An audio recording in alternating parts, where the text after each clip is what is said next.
Atlético Paranaense fora de casa e agora essa vitória contra o Grêmio. Aquela vitória do Ceará, o Renato Augusto entrou, fez um gol hoje, quase que deixou dele, mas a gente vai vendo aí, ó, o gol do Jô, o gol que deu a vitória ao Corinthians. E é o seguinte, hein, professor Celso Zelt?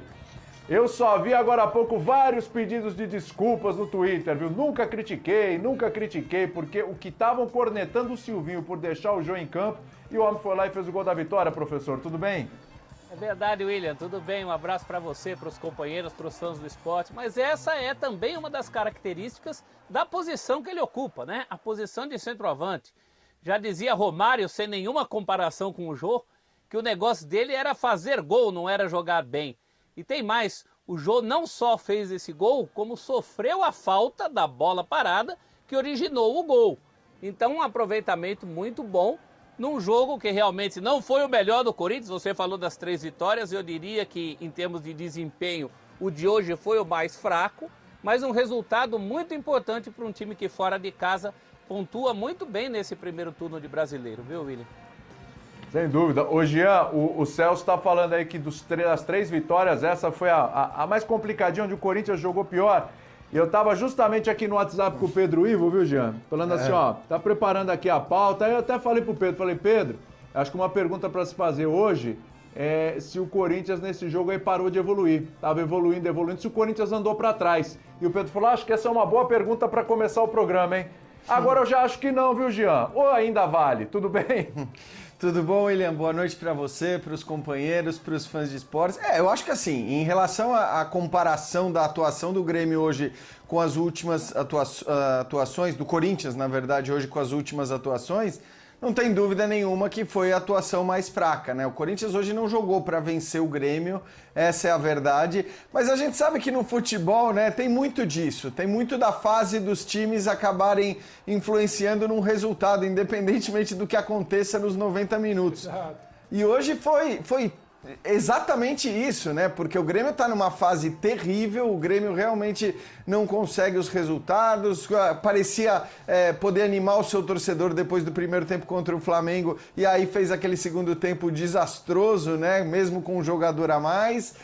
O Corinthians é o contrário, o Corinthians vem numa fase de muita empolgação e muita confiança pelas contratações feitas e aquelas que ainda podem acontecer, pelos bons resultados, e hoje, no fim, uma bola parada acabou determinando o resultado num jogo que acho que era para terminar 0-0 pelo que aconteceu nos 90 minutos, né, William? Aliás, é curioso, porque no segundo tempo a gente teve uma finalização em direção ao gol apenas, que foi justamente a cabeçada do Jô. No jogo inteiro, foram 3 finalizações na direção do gol, 2 do Grêmio, uma do Corinthians. O Grêmio, né, ficou mais no campo de ataque, embora o Corinthians tenha tido mais a posse de bola, mas apesar de ter ficado mais no campo de ataque, também não conseguia criar grandes chances. Então, apesar disso, para mim não era um jogo para o Grêmio vencer também. Era jogo para empate, mas aí acabou valendo o bom momento do Corinthians, acho que podemos dizer bom momento do Corinthians, e mau momento do Grêmio, né? E assim o Corinthians acabou vencendo. Eu entendo quem criticava a permanência do Jô em campo, pelo que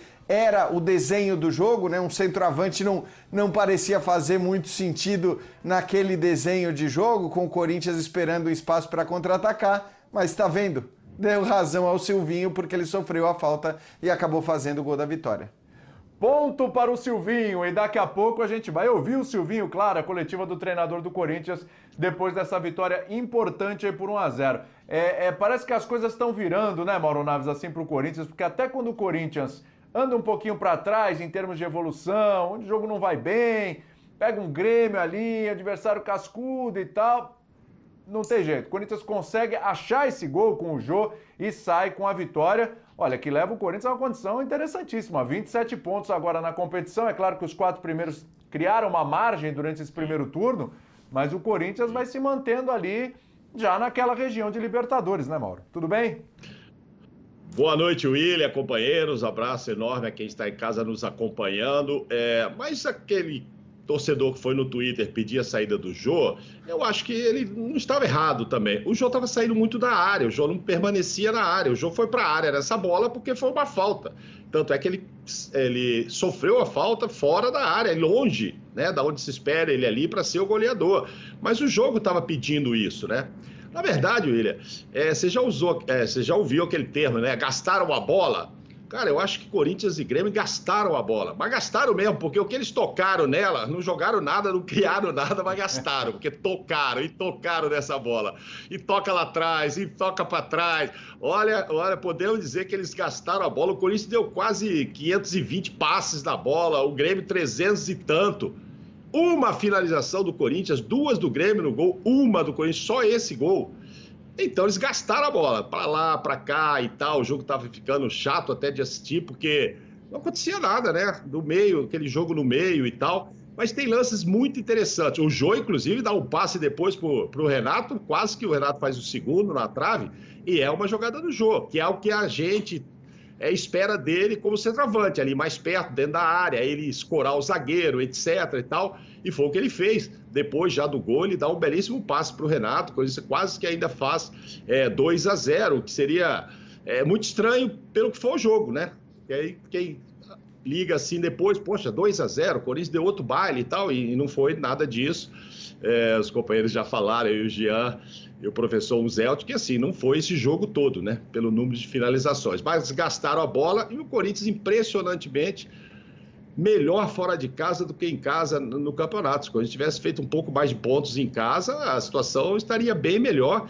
E olha que o time também não era, né? Não tinha Juliano, não tinha Renato Augusto.